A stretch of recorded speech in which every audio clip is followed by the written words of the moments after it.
Hello students, I welcome you all to the YouTube channel understanding basics. इस video में हम क्या करेंगे? इस वीडियो में हम एक टॉपिक कवर करेंगे। वो टॉपिक है how to amend the constitution. देखो, अब तक हम लोगों ने क्या डिस्कस किया? हमने अपना जो चैप्टर 9 है, constitution as a living document, उसका जो फर्स्ट टॉपिक है उसको कवर करा। हमने बहुत बेसिक तरीके से समझा कि किस तरीके से जो हमारा कॉन्स्टिट्यूशन है वो एक लिविंग डॉक्यूमेंट के तौर पर काम करता है। एंड कॉन्स्टिट्यूशन को क्योंकि हम मॉडिफाई कर सकते हैं, इसकी वजह से क्या हुआ कि कॉन्स्टिट्यूशन को जब जब ज़रूरत लगी कि हमें कॉन्स्टिट्यूशन में कुछ कुछ सोसाइटी की नीड्स एंड एस्पिरेशंस के मुताबिक कुछ कुछ चेंजेस करने हैं, तो उसके अकॉर्डिंगली हमने अपने कॉन्स्टिट्यूशन को क्या किया है, मॉडिफाई किया है। And that is why the India's constitution को हम लोग क्या कहते हैं, that it is a living document. It is not a static rule book, है ना। स्टैटिक रूल बुक नहीं है, रादर एक लिविंग डॉक्यूमेंट है, एक लिविंग रियलिटी है।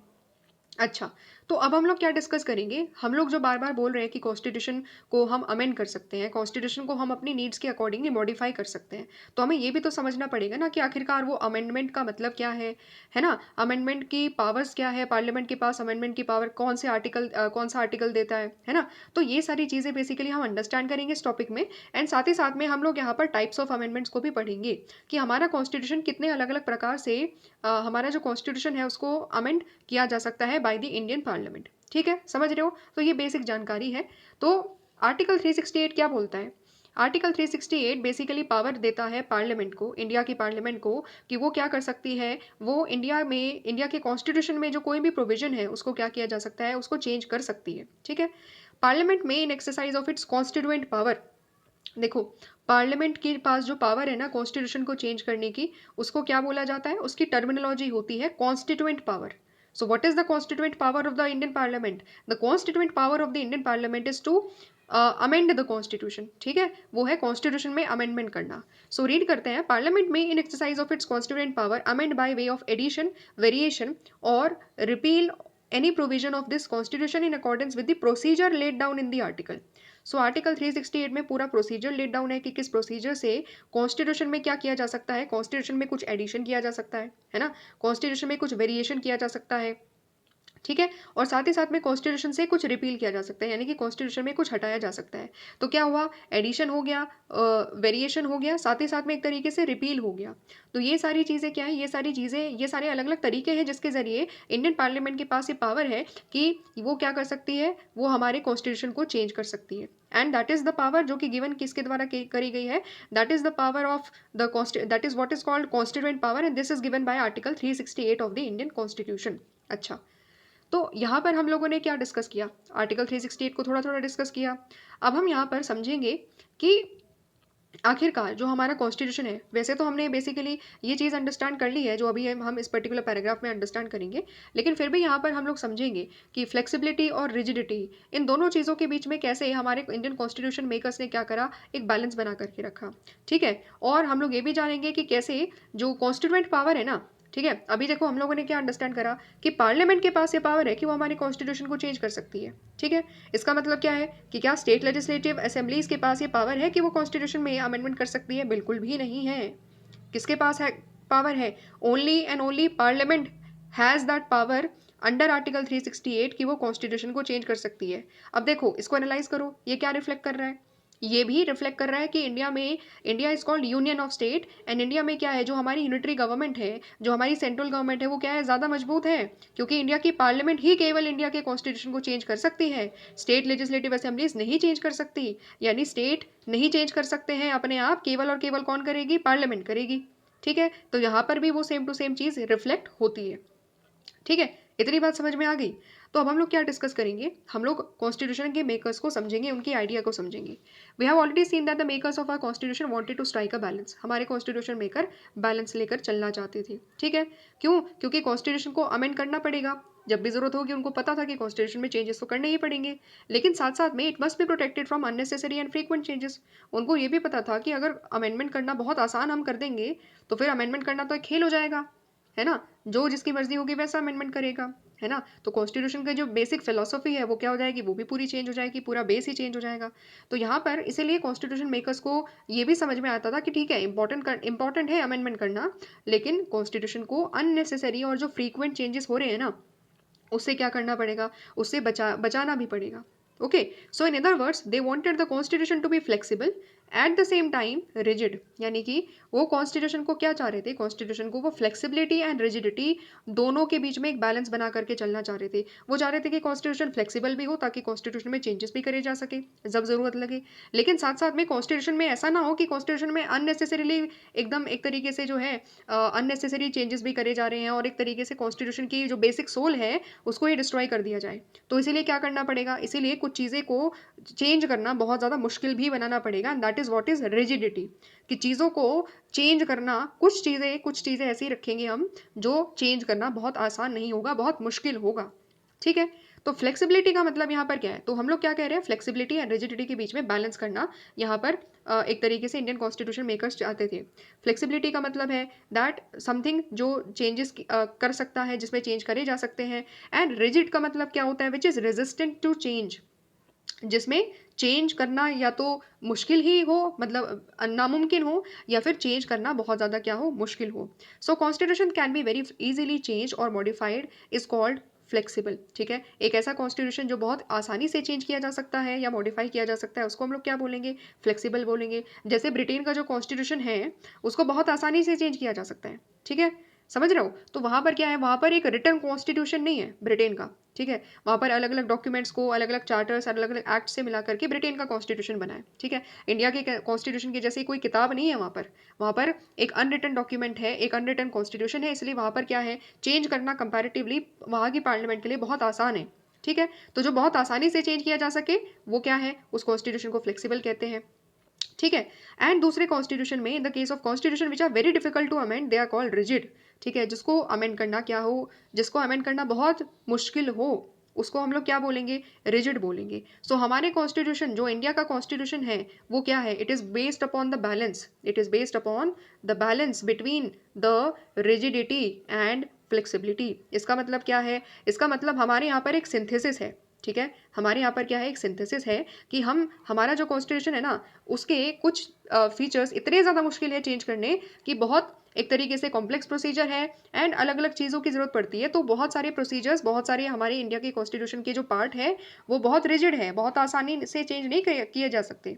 वहीं दूसरी तरफ क्या है, कुछ चीज़ें ऐसी हैं जो हम बहुत आसानी से, बहुत फ्लेक्सिबल तरीके से, आराम से चेंज कर सकते हैं। ठीक है, सो इंडियन कॉन्स्टिट्यूशन को अगर हम देखेंगे, it is a synthesis of rigidity as well as flexibility, क्योंकि इंडिया के कॉन्स्टिट्यूशन में कुछ ऐसे चेंजेस हैं, कुछ ऐसे फीचर्स हैं जो बहुत रिजिड है, बहुत आसानी से चेंज नहीं किए जा सकते, वहीं कुछ ऐसी चीज़ें भी हैं जो क्या है, एक तरीके से बहुत फ्लेक्सिबल है, जिसको आसानी से हम चेंज कर सकते हैं। ठीक है, अब देखो यहाँ से एक चीज़ और आ जाती है, जब हम लोग रिजिडिटी की बात कर रहे हैं ना, तो थोड़ा सा ये हमारी लाइफ से भी जुड़ी हुई है। ठीक है, क्यों, क्यों मैं ऐसा कह रही हूँ, क्योंकि देखो हम लोग भी ना अपनी लाइफ को लेकर के बहुत ज़्यादा क्या हो जाते हैं, रिजिड हो जाते हैं। ठीक है, मतलब एक आइडिया होता है स्टार्टिंग से ही, बहुत ज़्यादा एम्बिशियस होते हैं, क्योंकि हम स्टार्टिंग से ही कि मुझे तो यही बनना है ना, मुझे तो यूपीएससी ही क्लियर करना है, तभी जा करके मैं अपने आप को देखूंगा या देखूंगी एज अ सक्सेसफुल पर्सन। अगर ये नहीं हो पाया तो कुछ हो ही नहीं पाएगा, अदरवाइज जो है ना, मेरा कोई अस्तित्व ही नहीं है ना।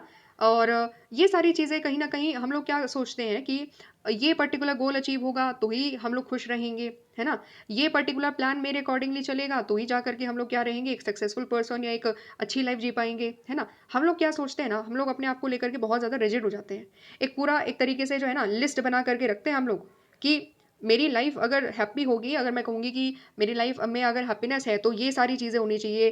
ठीक है, ये स्टेटस होना चाहिए, ये प्रोफेशन ही मैं करूँगी, एक तरीके से इसी प्रोफेशन में जाऊँगी, यही पढ़ाई पढ़ूंगी। ठीक है, एंड इतना ही पैसा कमाएंगे, ये सारी चीज़ें होती है ना। तो ये बहुत ज़्यादा क्या कर रहे हैं ना, हम लोग अपने आप को बहुत ज़्यादा रिजिड बना रहे हैं। ठीक है, बहुत ज़्यादा लिमिट कर रहे हैं कि यही चीज़ें होंगी ना तो ही जा करके मेरी लाइफ क्या होगी, सेटिस्फाइड होगी, है ना।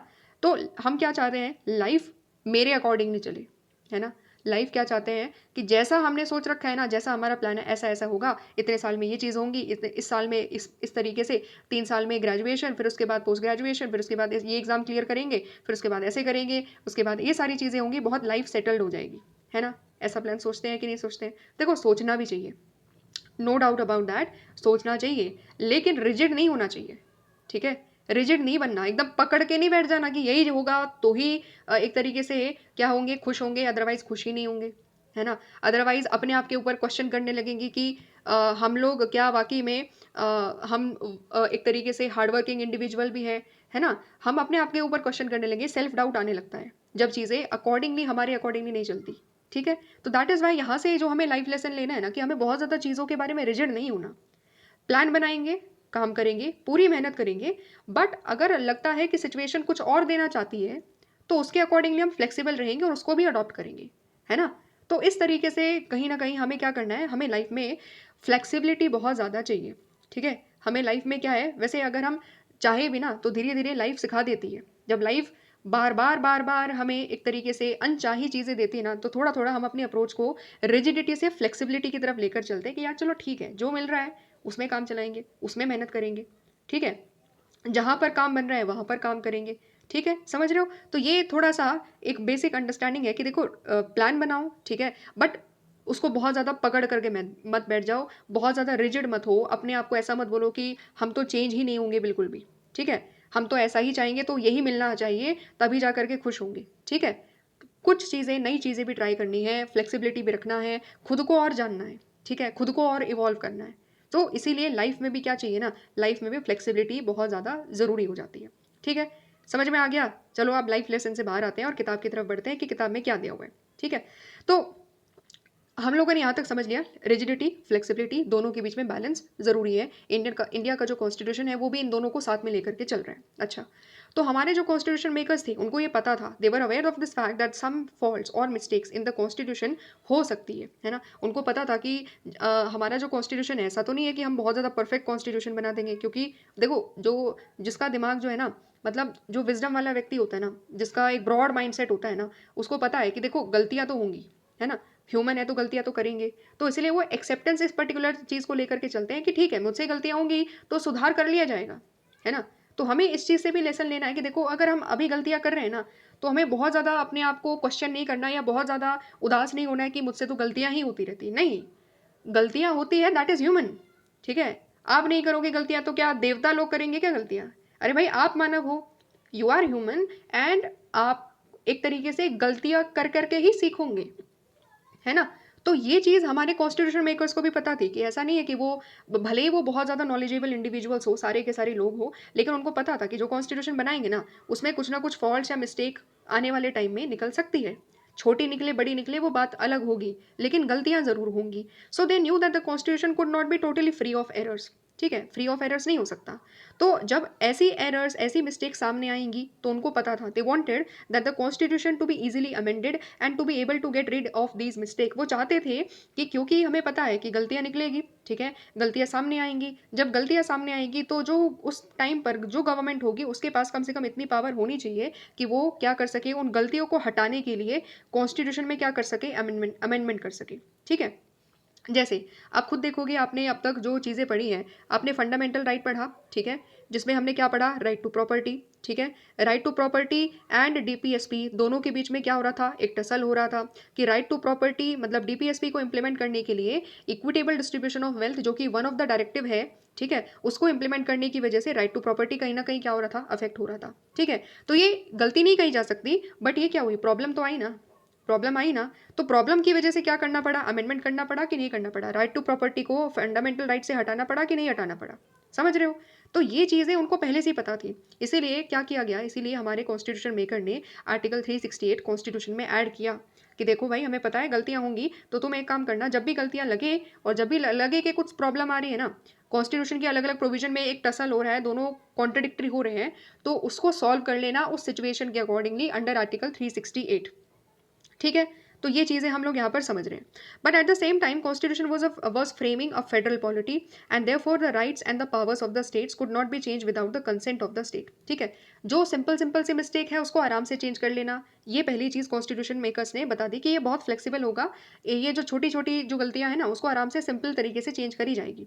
बट हमारा कॉन्स्टिट्यूशन में ऐसा तो नहीं है ना कि सारी चीज़ों को बहुत आसानी से चेंज कर दिया जाए, क्यों? क्योंकि हमारे यहाँ पर तो फेडरल पॉलिटी है, सेंट्रल गवर्नमेंट है, स्टेट गवर्नमेंट है ना? तो क्या होगा, जो स्टेट गवर्नमेंट की जो राइट्स है, जो पावर्स है, वो भी किसने दिए, कॉन्स्टिट्यूशन ने दिए। सेंट्रल गवर्नमेंट की राइट्स एंड पावर्स भी किसने दी, एक तरीके से कॉन्स्टिट्यूशन ने दी है, ठीक है? तो अगर खुद सोचो, अगर सेंट्रल गवर्नमेंट बिना स्टेट से पूछे उनकी पावर्स, उनके राइट्स को अगर चेंज कर रही है और एक तरीके से अपनी पावर को और ज़्यादा क्या कर रही है, बढ़ा रही है, ठीक है, बिना स्टेट गवर्नमेंट से पूछे। तो क्या हो रहा है, तो फिर यहाँ पर क्या हो गया, हमारा फेडरल पॉलिटी पर एक तरीके से जो हमारा फेडरलिज्म है उस पर चोट हो रहा है कि नहीं हो रहा, वो अफेक्ट होगा कि नहीं होगा, है ना। तो ये बहुत इंपॉर्टेंट चीज़ है, ये तो हमारे पूरे भारत देश के लिए ज़रूरी है, क्योंकि स्टेट के पास में भी पावर्स होना चाहिए। ऐसा नहीं है कि केंद्र सरकार ही पूरे देश को चला लेगी, ऐसा तो नहीं हो सकता। तो ये सारी चीज़ों की वजह से यहाँ पर क्या किया गया कि ये अगर इतनी ज़्यादा इंपॉर्टेंट चीज़ है ना, तो ऐसा नहीं है कि फेडरल पॉलिटी का जो हमारा जो स्ट्रक्चर है उसमें जो राइट्स है एंड पावर्स है स्टेट गवर्नमेंट की, वो बिना स्टेट की कंसेंट के चेंज करी जा सके। हमने क्या करा, हमारे कॉन्स्टिट्यूशन मेकर्स ने इसीलिए इस पर्टिकुलर चीज़ को, ये जो फेडरल स्ट्रक्चर में जो डिस्ट्रीब्यूशन ऑफ पावर है ना, उसको एक रिजिड तरीके से बना करके रखा कि ये चीज़ क्या होगी, ये चीज़ होगी रिजिड। ऐसा नहीं होगा कि इसको बहुत आसानी से चेंज कर दोगे, नहीं। ठीक है, तो इसका मतलब क्या है कि कुछ चीज़ें आसानी से चेंज करी जा सकती है, लेकिन कुछ जो बहुत ज़्यादा इंपॉर्टेंट है ना, जो बहुत ज़्यादा एक बेसिक फीचर है ना इंडिया के कॉन्स्टिट्यूशन के, चाहे फेडरलिज्म हो, चाहे रूल ऑफ लॉ हो, चाहे सेकुलरिज्म हो, जस्टिस हो, लिबर्टी हो, ये सारी चीज़ें क्या करी जा सकती है, बहुत आसानी से चेंज नहीं करी जा सकती। ठीक है, इसके लिए हमने क्या कर रखा है, अलग अलग चीज़ें हम पढ़ेंगे, अलग अलग स्टेप्स हम लोग पढ़ेंगे कि अलग तरीके से हम अपने कॉन्स्टिट्यूशन को अमेंड कर सकते हैं। एंड चीज़ों को हमने क्या बनाया, रिजिड बनाया, ताकि बहुत आसानी से चेंज ना करी जा सके ये चीज़ें, वरना फिर हमारा पूरा जो कॉन्स्टिट्यूशन है वो क्या हो जाएगा, पूरा कॉन्स्टिट्यूशन एक तरीके से अफेक्ट हो जाएगा। Some other features they were so central to the spirit of the constitution that the constitution makers were anxious to protect these from changes। ठीक है, कुछ और भी फीचर्स थे जो क्या थे, हमारे कॉन्स्टिट्यूशन की जो सोल है एक तरीके से, जो हमारी कॉन्स्टिट्यूशन की जो स्पिरिट है ना, उसके रिगार्डिंग बहुत ज़्यादा सेंट्रल थे, मतलब बहुत ज़्यादा इंपॉर्टेंट थे वो हमारे कॉन्स्टिट्यूशन के हिसाब से। इसीलिए वो कॉन्स्टिट्यूशन, हमारे जो कॉन्स्टिट्यूशन मेकर्स थे, वो उनको चेंजेस से प्रोटेक्ट करना चाह रहे थे। ठीक है, मतलब ऐसा ना हो कि उनको गवर्नमेंट जब मर्जी आ रही है तब उसको अचानक से चेंज कर दे रही है ना, फिर तो पूरे कॉन्स्टिट्यूशन का स्वरूप बदल जाएगा, है ना। तो इसीलिए ये सारे प्रोविजंस को क्या रखना पड़ा, ऐसे सारे प्रोविजंस को रिजिड बनाना पड़ा। ठीक है, तो क्या हुआ, तो हम लोगों ने क्या अंडरस्टैंड करा कि देखो सिंपल सी बात है, कुछ प्रोविजंस हैं आसानी से चेंज करे जा सकते हैं, कुछ प्रोविजंस ऐसे हैं जो बहुत ज़्यादा आसानी से अगर चेंज करने के लिए छोड़ दिए जाते ना, तो क्या हो जाता, तो हमारे पूरे कॉन्स्टिट्यूशन का ही एक तरीके से ढांचा चेंज हो जाता। ठीक है, उसका बेस पूरा चेंज हो जाता, एंड वो हमारी कंट्री की गवर्नेंस में बहुत ज़्यादा क्या करता, नुकसान देता। इसीलिए हमने क्या करा कि कुछ चीज़ें फ्लेक्सिबल है, आसानी से चेंज करी जा सकती है, सिंपल तरीके से चेंज करी जा सकती है, बट कुछ चीज़ें रिजिड है। रिजिड का मतलब ये है कि उसमें कुछ स्पेशल पावर्स है, स्पेशल प्रोविजन है, उसके लिए कुछ स्पेशल प्रोसीजर है, कुछ स्पेशल प्रोविजन है जो फॉलो करना पड़ेगा, तभी जा करके उसको क्या किया जा सकता है, चेंज किया जा सकता है। ठीक है, सो अब हम क्या अंडरस्टैंड करेंगे कि हमारे कॉन्स्टिट्यूशन को 3 तरीके से क्या किया जा सकता है, अमेंड किया जा सकता है। कितने तरीके से, 3 तरीके से। पहला तरीका है simple, similar to ordinary law, simple majority in parliament as mention in some of the article. कुछ हमारे कॉन्स्टिट्यूशन में ऐसे प्रोविजन है जो बहुत आसानी से चेंज करे जा सकते हैं। कैसे चेंज करे जा सकते हैं, सिंपल मेजोरिटी के जरिए। सिंपल मेजोरिटी का मतलब क्या होता है, 50% ऑफ द अटेंडेंस, जो 50% of the total strength of the house है, +1, उसको क्या कहा जाता है, सिंपल मेजोरिटी कही जाती है। तो वो कोई भी कानून जो होता है ना, इंडिया में कोई भी कानून जब संसद में लेकर आया जाता है तो सिंपल मेजोरिटी से पास कर दिया जाता है। ठीक है, तो जो हमारा पहला अमेंडमेंट होगा, जो एक तरीके से हम ऑर्डिनरी लॉ के जैसे ही हम पास कर सकते हैं विद जस्ट सिंपल मेजोरिटी। ठीक है, पहला। दूसरा क्या है, स्पेशल मेजोरिटी। हमारे यहाँ पर कुछ ऐसे प्रोविजन है जैसे फंडामेंटल राइट्स, जैसे डीपीएसपी, इसको अगर हम ऑर्डिनरी लॉ के जैसे चेंज करने के लिए बोल देते ना, तो क्या होता, गवर्नमेंट आती कभी भी किसी भी फंडामेंटल राइट को हटा देती, किसी भी फंडामेंटल राइट का जो एक तरीके से कंटेंट है, एक तरीके से जो एसेंस है, उसको कभी भी चेंज कर देती, राइट। तो ये चीज़ नहीं होनी चाहिए थी। इसीलिए हमने क्या करा कि कुछ ऐसे प्रोविजन है जिसके लिए चेंज करना आसानी नहीं होगी, आसानी से चेंज नहीं होगा, वो स्पेशल मेजोरिटी चाहिए होगी, लोकसभा में भी, राज्यसभा में भी, and it should be done as per article 368। ठीक है, 368 के अकॉर्डिंगली क्या करेंगे, 368 के अकॉर्डिंगली स्पेशल मेजोरिटी लोकसभा में, राज्यसभा में जब होगी, तभी जा करके क्या होगा, तभी जा करके ऐसे इंपॉर्टेंट प्रोविजंस को चेंज किया जा सकता है। ठीक है, तो ये हो गया पहला, special majority in the parliament. पहला, पार्लियामेंट में स्पेशल मेजोरिटी। दूसरा है, पार्लियामेंट में स्पेशल मेजोरिटी के साथ साथ जो भारत के जो आधे राज्य हैं, भारत के जो आधे राज्य हैं, उनकी स्टेट लेजिस्लेटिव असेंबली में भी वो चीज़ क्या होगी, पास होगी, तभी जा करके क्या होगा, तभी जा करके वो अमेंडमेंट होगा। मतलब भारत के इंडियन कॉन्स्टिट्यूशन में कुछ अमेंडमेंट्स ऐसे होते हैं जो केवल पार्लियामेंट ने पास कर दिया तो हो गए स्पेशल मेजोरिटी के साथ, नहीं, ऐसा नहीं है। पार्लियामेंट की स्पेशल मेजोरिटी के साथ साथ में एटलीस्ट जो half of the Indian states हैं उनके द्वारा वो चीज़ एक तरीके से क्या होनी चाहिए, पास होनी चाहिए, उनका अप्रूवल होना चाहिए, तभी जा करके कुछ ऐसे प्रोविजंस हमारे यहाँ पर कुछ ऐसे अमेंडमेंट्स किए जा सकते हैं। ठीक है, ऐसे कौन से अमेंडमेंट होते हैं? ऐसे देखो जो अमेंडमेंट्स हमारे होते हैं, जैसे सेंटर एंड स्टेट के बीच में जो पावर है, सेंटर एंड स्टेट के बीच में जो पावर है, ठीक है, इसमें अगर कोई भी चेंज करना है ना तो ये थर्ड तरीके से ही हो सकता है। ठीक है, पहले पार्लियामेंट में वो चीज़ पास होगी और फिर उसके बाद जो स्टेट लेजिस्लेचर है वहाँ से कंसेंट मिलेगी। हाफ ऑफ द स्टेट्स जो है वो क्या करेंगे, इसके ऊपर रेजोल्यूशन पास करेंगे, इसको अप्रूव करेंगे, तभी जा करके सेंटर एंड स्टेट के बीच का जो रिलेशनशिप है ना, एक तरीके से जो पावर का डिस्ट्रीब्यूशन है वो तभी चेंज हो सकता है। समझ रहे हो? इसके एग्जाम्पल्स हम लोग और ज़्यादा अंडरस्टैंड करेंगे अभी डिटेल में, क्योंकि यही तीनों चीज़ों को हमें पढ़ना है। ठीक है, समझ में आ गया? तीन तरीके से कॉन्स्टिट्यूशन का अमेंडमेंट किया जा सकता है। हम सबसे पहले फर्स्ट वाला तरीका पढ़ेंगे जो सिंपल लॉ के द्वारा पास किया जा सकता है। ठीक है, जो कैसे हो सकता है, simple law of the parliament के द्वारा पास किया जा सकता है। तो इंडिया के कॉन्स्टिट्यूशन में बहुत सारे ऐसे आर्टिकल्स हैं जो सिंपल तरीके से पास किए जा सकते हैं। They can be amended. ठीक है, उनको अमेंड किया जा सकता है by a simple law of the parliament.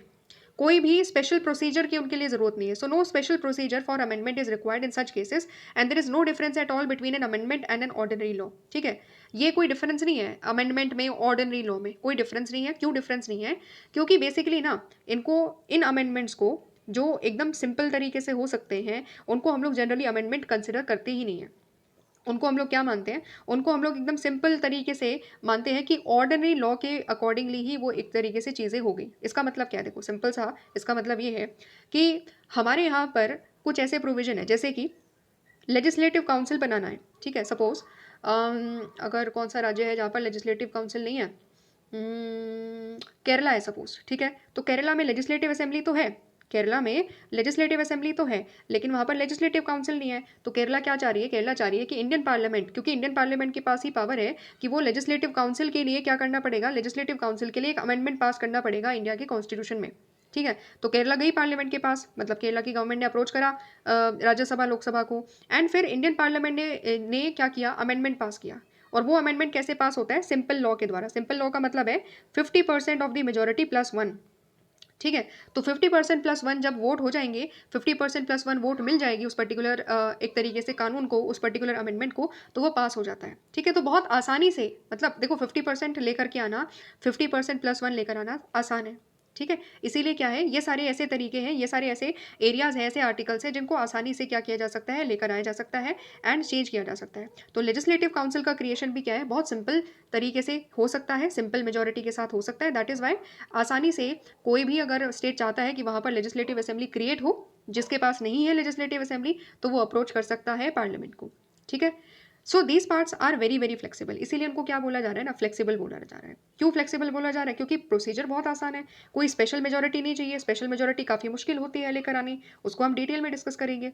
तो बहुत आसानी से चीज़ें करी जा सकती है, इसीलिए हम उनको क्या कहते हैं, इसीलिए ये जो पर्टिकुलर हमारा जो फर्स्ट तरीके का अमेंडमेंट है वो क्या है, वो इसीलिए उसको सिंपल एक तरीके से सिंपल अमेंडमेंट्स कहा जाता है। ठीक है, जैसे आर्टिकल 2 एंड आर्टिकल 3 क्या कह रहे हैं, पार्लियामेंट में by law admit into union some new states. ठीक है, आर्टिकल 2 ये कह रहा है कि पार्लियामेंट के पास ये पावर है कि वो अमेंडमेंट के जरिए, कानून के जरिए क्या कर सकती है, इंडिया के यूनियन में कोई नया स्टेट यानी कि कोई नई टेरिटरी क्या कर सकती है, हम भारत में ऐड कर सकते हैं, आसानी से कर सकते हैं।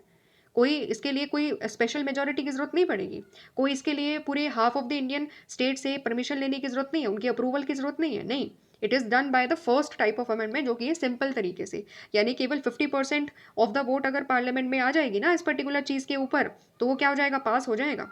ठीक है, सिमिलरली आर्टिकल 3 में भी ये बोला गया है, पार्लियामेंट में बाय लॉ, ठीक है, कानून के द्वारा, जो सिंपल कानून होता है उसके द्वारा किसी भी एरिया, स्टेट का जो एरिया है उसको इंक्रीज किया जा सकता है, डिक्रीज किया जा सकता है, किसी स्टेट की बाउंड्री चेंज करी जा सकती है, नाम चेंज किया जा सकता है। मतलब क्या है कि भारत के जितने भी स्टेट है ना उसमें कोई भी चेंज किया जा सकता है, that too not, that too very easily. ठीक है, उसमें हमें कोई स्पेशल मेजोरिटी की जरूरत नहीं है कि वहां पर half of the Indian state से परमिशन लेनी पड़ेगी, उनसे अप्रूवल लेना पड़ेगा, नहीं। सिंपल मेजोरिटी से, एकदम सिंपल मेजोरिटी से, कोई स्पेशल मेजोरिटी नहीं, सिंपल मेजोरिटी से हम चीजें कर सकते हैं।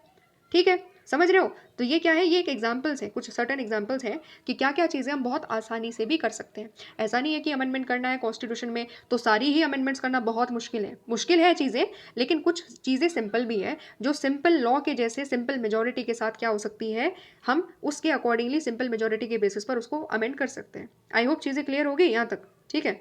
अच्छा, सिंपल तरीके से समझ लिया, जो सिंपल प्रोविजंस है उसको आसानी से हम चेंज कर सकते हैं। इसके अलावा दो दूसरा है, for amending the remaining parts of the constitution provision has been made under article 368। ठीक है, जो बाकी पार्ट है ना, जो सिंपल लॉ के जरिए पास नहीं करे जा सकते, सिंपल लॉ के जरिए चेंज नहीं करे जा सकते ना, अमेंडमेंट नहीं करे जा सकते, वो सारे के सारे आर्टिकल 368 में जो स्पेशल मेजोरिटी की बात करी गई है and ratification of the states की बात करी गई है, उसके अकॉर्डिंगली हम क्या करेंगे, उसके अकॉर्डिंगली ही हम लोग बाकी सारे provisions of the Indian constitution को चेंज कर सकते हैं। ठीक है, तो दो तरीके हैं कॉन्स्टिट्यूशन को अमेंड करने के अंडर आर्टिकल 368 जो अभी हमने डिस्कस करा।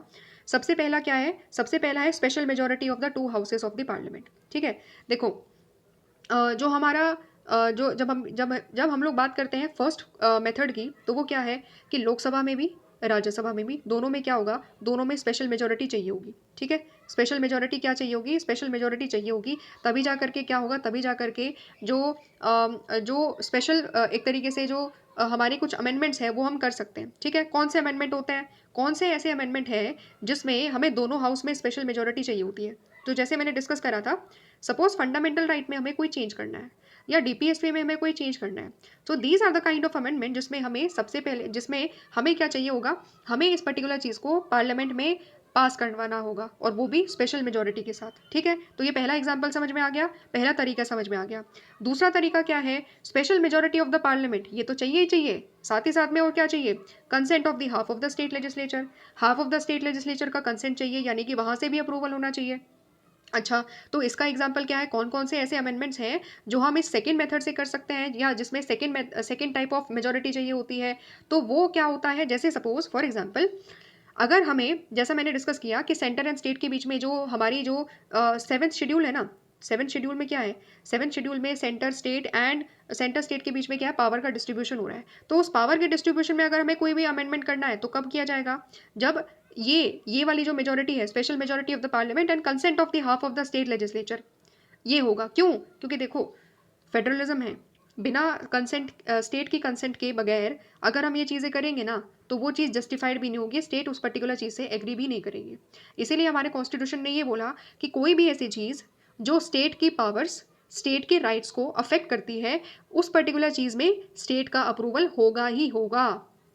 ठीक है, समझ रहे हो। सिमिलरली एक और एग्जांपल लेते हैं, जैसे स्टेट का रिप्रेजेंटेशन राज्यसभा में है, हर स्टेट का पॉपुलेशन के अकॉर्डिंगली रिप्रेजेंटेशन है। तो सपोज अगर हम ये चाहते हैं कि हम स्टेट का रिप्रेजेंटेशन को चेंज करना चाहते हैं, हम चाहते हैं कि यूपी की सीट और ज़्यादा इंक्रीज कर दी जाए, ठीक है, या कम कर दी जाए, हरियाणा की सीट इंक्रीज कर दी जाए या एक तरीके से बढ़ा दी जाए, तो ये सारा जो है किसी भी स्टेट का रिप्रेजेंटेशन इन राज्यसभा अगर हम चेंज करवाना चाहते हैं, then that is also affecting the interest of the state. तो उसके लिए भी हमें क्या चाहिए होगा, उसके लिए भी हमें ये जो सेकंड मेथड है जिसमें स्टेट का कंसेंट चाहिए होता है, हाफ ऑफ द स्टेट्स का, ठीक है, एट प्रेजेंट 28 स्टेट्स हैं तो कम से कम 14 स्टेट्स का कंसेंट वहां पर चाहिए होगा। ठीक है, उसको पास करना होगा, कम से कम 14 स्टेट लेजिस्लेटिव असेंबलीज को ये पर्टिकुलर चीज़ पर एग्री करना होगा, तभी जा करके हम ये चीज़ कर पाएंगे। समझ रहे हो उस बात को। तो ये हमारा फेडरल स्ट्रक्चर है कि हम फेडरलिज्म से रिगार्डिंग, फेडरलिज्म से जुड़े हुए जो भी चेंजेस है ना, उसको अगर हम करेंगे ना, तो हमें ये जो सेकंड मेथड है उसके द्वारा ही करना पड़ेगा कि पहले पार्लियामेंट में तो स्पेशल मेजोरिटी चाहिए ही चाहिए, लेकिन साथ साथ में स्टेट लेजिस्लेचर से भी हमें क्या करना पड़ेगा, कंसेंट करना पड़ेगा। ठीक है, समझ में आ गया। अब एक चीज़ और समझो, सारे के सारे जो भारत के कॉन्स्टिट्यूशन में जो अमेंडमेंट्स होते हैं ना, all amendments to the constitution they are initiated only in the parliament. ठीक है, वैसे हमने डिस्कस कर लिया है कि भारत में स्टेट लेजिस्लेटिव असेंबली कोई कॉन्स्टिट्यूशन में अमेंडमेंट नहीं कर सकती, it is only and only the power of the parliament. ठीक है, केवल और केवल इंडिया के पार्लियामेंट की पावर है कि वो कोई भी अमेंडमेंट इनिशिएट कर सकती है। ठीक है, इनिशिएट कौन कर सकती है, केवल और केवल इंडिया की पार्लियामेंट कर सकती है। समझ में आ गया। ठीक है, इसके अलावा और कोई ऐसी एजेंसी नहीं है आउटसाइड पार्लियामेंट, पार्लियामेंट के बाहर कोई भी ऐसी एजेंसी नहीं है। जैसे अलग अलग कंट्रीज में क्या होता है ना, कुछ कंट्रीज में कॉन्स्टिट्यूशन कमीशन होती है, एक अलग से बॉडी होती है जो कॉन्स्टिट्यूशन में चेंजेस रेफर करती है। ठीक है, इंडिया में ऐसी कोई चीज़ नहीं है। इंडिया में केवल और केवल क्या है, पार्लियामेंट ही एक अथॉरिटी है जिसके पास वो पावर है कि वो कॉन्स्टिट्यूशन को क्या कर दे, चेंज कर दे, अमेंडमेंट कर दे। ठीक है, सिमिलरली क्या होता है ना, कुछ कुछ कंट्रीज में क्या होता है कि जब पार्लियामेंट वहाँ की जो भी एक तरीके से संसद है, ठीक है, वहाँ की जो भी अथॉरिटी है जो कॉन्स्टिट्यूशन में अमेंडमेंट करती है, जब अमेंडमेंट हो जाता है या अमेंडमेंट होने से पहले क्या किया जाता है ना, उस अमेंडमेंट पर लोगों से वोटिंग करवाई जाती है, ठीक है, लोगों से वोटिंग कराई जाती है, that is what is called referendum, ठीक है, that is what is called referendum. मतलब क्या है कि ये अमेंडमेंट सही है कि नहीं है, हम पहले लोगों से पूछेंगे, ठीक है, ठीक है, अगर लोगों ने मना कर दिया कि हमें ये अमेंडमेंट नहीं चाहिए तो वो अमेंडमेंट नहीं होगा फिर, भले ही पार्लियामेंट में या कहीं और लेजिस्लेटिव असेंबलीज में जो हर पर्टिकुलर कंट्री में जो एक तरीके से पार्लियामेंट होता है, लेजिस्लेचर होता है, भले ही वो पास क्यों ना कर दे, लेकिन अगर लोगों ने मना कर दिया कि नहीं ये अमेंडमेंट नहीं हो सकता, हमें ये पर्टिकुलर चीज़ एग्रीमेंट, हम इस चीज़ पर एग्री नहीं करते हैं, तो वो एक तरीके से अमेंडमेंट नहीं किया जाएगा, ठीक है। कुछ कुछ कंट्रीज में ऐसा होता है, ठीक है, कुछ कुछ कंट्रीज में, स्विट्जरलैंड में हो गया, एंड आई थिंक फ्रांस में भी है शायद कुछ ऐसा, जहाँ पर क्या होता है ना कि एक ऑस्ट्रेलिया में भी है इवन आई थिंक, ठीक है, वहां पर क्या होता है कि एक बार जो अमेंडमेंट लेकर आने की बात करी गई है, एक बार लोगों से जरूर पूछा जाएगा, उस पर लोगों से रेफरेंडम करवाया जाएगा, वोटिंग करवाई जाएगी कि आपका क्या व्यू है उस पर्टिकुलर अमेंडमेंट को लेकर, समझ रहे हो। लेकिन क्या इंडिया में ऐसी कोई चीज़ है कि इंडिया में पार्लियामेंट में अमेंडमेंट कर दिया या पार्लियामेंट कोई अमेंडमेंट करना चाहती है तो पहले लोगों से पूछ रही है, रेफरेंडम ले रही है, वोटिंग करवा रही है उस पर्टिकुलर चीज़ पर, क्या ऐसा है? नहीं, इंडिया में ऐसा कोई भी चीज़ एग्जिस्ट नहीं करती है, ठीक है। इंडिया में प्रोसेस बहुत सिंपल है, इंडिया में अमेंडमेंट करने का प्रोसीजर बहुत सिंपल है, पार्लियामेंट में लेकर के आओ, ठीक है, उसको पार्लियामेंट में पास करवा दो स्पेशल मेजोरिटी के साथ, and then it is done. उसके बाद वो पर्टिकुलर चीज़ कहाँ जाएगी? प्रेसिडेंट ऑफ इंडिया के पास जाएगी, एंड प्रेसिडेंट ऑफ इंडिया उस पर क्या करेंगे? सिग्नेचर कर देंगे, ठीक है, समझ रहे हो। तो या तो ये चीज़ है, या फिर अगर वो कोई फेडरलिज्म से जुड़ा हुआ कोई मुद्दा है तो फिर स्टेट पार्लियामेंट में वो चीज़ पास होगी स्पेशल मेजोरिटी के साथ, फिर स्टेट से सारे के सारे जो हाफ ऑफ द स्टेट्स है उससे जब अप्रूवल मिल जाएगा तब जा करके वो कहाँ जाएगी? फिर फाइनली प्रेसिडेंट के पास जाएगी, है, ठीक है। जब प्रेसिडेंट के पास चीज़ें चली जाती है फिर उसके बाद क्या होता है? The president has no powers to send it back for the reconsideration. ये एक इंपॉर्टेंट चीज़ है, प्रेसिडेंट के पास ना एक बार अगर कॉन्स्टिट्यूशनल अमेंडमेंट बिल गया ना, ठीक है, तो प्रेसिडेंट के पास ये पावर नहीं है कि वो उस पर्टिकुलर बिल को क्या करे? रिकंसिडर करने के लिए भेजे, ठीक है। क्या है मतलब? साइन करना ही करना होगा प्रेसिडेंट को, ठीक है, समझ रहे हो। तो ये चीज़ यहाँ पर बताई गई है that president of India does not have the power to send it back for reconsideration. ये थोड़ी सी यहाँ पर क्या है, एक तरीके से लिमिटेशन कह लो या कुछ भी कह लो, तो यहाँ पर अगर कोई अमेंडमेंट करवा दिया, एक बार पास हो गया है, तो प्रेसिडेंट के पास कोई ऑप्शन नहीं है दूसरा एक्सेप्ट दैट, मतलब वो एक बार रिकंसिडरेशन करने के लिए भेज नहीं सकते हैं, क्या करना पड़ेगा? साइन करना ही पड़ेगा, ठीक है, समझ रहे हो। सो यहाँ पर ये जो पूरा का पूरा जो हमने प्रोसीजर पढ़ा, ठीक है, पूरा का पूरा जो प्रोसीजर हमने पढ़ा वो क्या है? वो इम्पॉर्टेंट ये चीज़ है कि हमारा प्रोसीजर क्या है? सिंपल है। हमारा जो प्रोसीजर है वो क्या है? रिलेटिवली सिंपल है। क्यों? क्योंकि पहली बात तो सारा का सारा चेंज कोई करेगा पार्लियामेंट में, मतलब कोई भी कॉन्स्टिट्यूशनल अमेंडमेंट किया जाएगा तो वो पहली बात पार्लियामेंट में ही की जा सकती है। हमने कोई एक्स्ट्रा कोई कॉन्स्टिट्यूशनल बॉडी वगैरह नहीं रखी जो कॉन्स्टिट्यूशन में चेंजेस लेकर के प्रपोज करे, है ना। वो ऐसा कोई दूसरा इंस्टीट्यूशन नहीं है, ओनली एंड ओनली पार्लियामेंट के पास ये पावर है, पहली चीज़।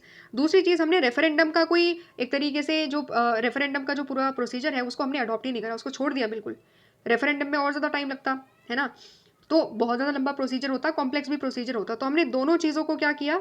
हमने ना ही कोई दूसरी बॉडी रखी, ठीक है, हमने कोई दूसरी बॉडी भी नहीं रखी, ना हमने रेफरेंडम करा। हमने कहा नहीं भाई, हमें नहीं चाहिए, हमें ये बेफालतू के एक तरीके से जो कॉम्प्लेक्स चीज़ें हैं ना वो हमें चाहिए ही नहीं, हमें क्या चाहिए? बहुत सिंपल सी चीज़ चाहिए। तो हमने रिलेटिवली सिंपल प्रोसीजर को अडॉप्ट किया है, ठीक है, कि पार्लियामेंट में एक बार कोई बिल लेकर आया जाएगा, ठीक है, पार्लियामेंट में एक बार बिल लेकर आया जाएगा तो फिर उसके बाद क्या होगा? स्पेशल मेजोरिटी चाहिए होगी, ठीक है, स्पेशल मेजोरिटी जब आ जाती है तो फिर फाइनली प्रेसिडेंट के पास जाएगा, एंड अल्टीमेटली क्या हो जाएगा? वो अमेंडमेंट पास हो जाएगा। या फिर अगर पार्लियामेंट के बाद स्टेट लेजिस्लेटिव असेंबली से पास किया जाएगा तो फिर उसके बाद स्टेट लेजिस्लेटिव असेंबली जब पास कर देगी तो भी फाइनली कहाँ जाएगा? प्रेसिडेंट के पास जाएगा, and it will be done. कोई दूसरा रेफरेंडम या कोई दूसरी बॉडी का इन्वॉल्वमेंट नहीं है, समझ रहे हो। बहुत सिंपल प्रोसीजर है। लेकिन यहाँ पर जो एक चीज़ और हमें समझनी है वो क्या समझनी है कि ये जो पूरा प्रोसेस है ना, आर्टिकल 368 में ये जो पूरा का पूरा जो प्रोसेस दिया हुआ है ना, ये एक चीज़ और अंडरलाइन करता है that there is one important principle जो हम यहाँ पर फॉलो कर रहे हैं। वो फॉलो क्या कर रहे हैं? Only elected representatives of the people are empowered to consider and take decisions, final decisions on the question of amendments, ठीक है। केवल और केवल जो हमारे इलेक्टेड रिप्रेजेंटेटिव्स हैं, ठीक है, हमारी पार्लियामेंट में जो हमारे पार्लियामेंट में जो लोग बैठे हुए हैं ना, वो हमारे इलेक्टेड रिप्रेजेंटेटिव्स है, केवल वही एम्पावर्ड है, केवल उन्हीं के पास ये पावर है कि वो फाइनल डिसीजन लेंगे अमेंडमेंट करने के रिगार्डिंग। ठीक है, अमेंडमेंट को इनिशिएट करना हो, चाहे उसके रिगार्डिंग क्या करना हो, इनिशिएट करना हो, चाहे कोई और चीज़ करनी हो, तो सारी चीज़ें कहाँ हो सकती है, केवल और केवल इंडिया की पार्लियामेंट में हो सकती है। ठीक है, so sovereignty of the elected representative which is called parliamentary sovereignty is the basis of the amendment procedure. हमारी अमेंडमेंट प्रोसीजर का बेसिक प्रिंसिपल क्या है? प्रिंसिपल यही है कि हमारी पार्लियामेंट अमेंडमेंट के मामले में क्या है, एक तरीके से अमेंडमेंट के मामले में सुप्रीम पावर किसको दी गई है under article 368 of the Indian constitution? It is only and only with the Indian parliament. State legislative assemblies के पास ये पावर नहीं है, और ना ही जुडिशरी को ये पावर दी गई है कि वो कॉन्स्टिट्यूशन को अमेंडमेंट कर सके। ठीक है, समझ रहे हो? केवल और केवल किसके पास है अंडर आर्टिकल 368 अगर हम बात करेंगे तो it is the parliamentary sovereignty. यहाँ पर पार्लियामेंट सोवरेन नजर आती है क्योंकि उसी के पास ये पावर है कि वो क्या कर सकती है, चेंज कर सकती है। Why is it that? ऐसा क्यों है? ठीक है, क्यों इलेक्टेड रिप्रेजेंटेटिव्स को ही पावर दी गई है? देखो सिंपल सा आइडिया है, हमारा कॉन्स्टिट्यूशन क्या कर रहा है, 26 ऑफ नवंबर 1949 में हमने क्या दिया, वी गिव, है ना, we have given this particular constitution to our self. ये कॉन्स्टिट्यूशन हमने खुद को दिया, we the people of India, है ना, हम लोगों ने ये कॉन्स्टिट्यूशन खुद को दिया। ठीक है, तो अगर खुद को ये कॉन्स्टिट्यूशन हमने ही दिया है तो हमारे ही रिप्रेजेंटेटिव को ये पावर होनी चाहिए ना कि वो हमारे कॉन्स्टिट्यूशन को चेंज कर सके, है कि नहीं? किसी और दूसरी अथॉरिटी के पास क्यों होनी चाहिए जो हमने इलेक्ट नहीं कर रखी हो? सीधी सी बात ये है। तो जो हमारे द्वारा जो इलेक्टेड रिप्रेजेंटेटिव है, इंडियन पार्लियामेंट है, ठीक है, तो उसी के पास, दैट इज वाई उसी के पास ये पावर है कि क्योंकि वो लोगों की विल को रिफ्लेक्ट करती है, Indian parliament reflects the will of the people and demands of the people को वो फुलफिल करने की जिम्मेदारी इंडियन पार्लियामेंट के पास है। That is why only parliament has that authority कि वो क्या कर सकती है, वो अमेंडमेंट इनिशिएट भी कर सकती है एंड उसको पूरा अमेंडमेंट का जो प्रोसीजर है उसके पास एट द एंड जो पावर है वो सारी किसके हाथ में है, पार्लियामेंट के हाथ में। ठीक है, समझ में आया? ठीक है, यहाँ तक हम लोगों ने ये बेसिक अंडरस्टैंडिंग कर ली। ठीक है, तो पूरा अंडरस्टैंडिंग कर ली पार्लियामेंट्री सोवरेनिटी, तीन प्रकार के अलग अलग तरीके से अमेंडमेंट कैसे कर सकते हैं, सिंपल अमेंडमेंट क्या होता है, स्पेशल मेजोरिटी के दो अलग अलग टाइप्स ऑफ अमेंडमेंट हम लोगों ने अंडरस्टैंड कर लिए, है ना। तो ये सारी चीज़ें हमने अंडरस्टैंड कर ली एंड पूरा आइडिया हमने समझा कि आखिरकार क्यों इंडियन पार्लियामेंट के पास ही अंडर आर्टिकल 368 पावर है टू इनिशिएट और do the final amendment of the constitution. ठीक है, मिलते हैं हम लोग नेक्स्ट वीडियो में जहाँ पर हम लोग स्पेशल मेजोरिटी को अंडरस्टैंड करेंगे। ठीक है, समझ में आ गई होगी तो कमेंट कर देना कि हाँ चीज़ें समझ में आ गई है। ठीक है, टिल देन मिलते हैं नेक्स्ट वीडियो में। Thanks for watching.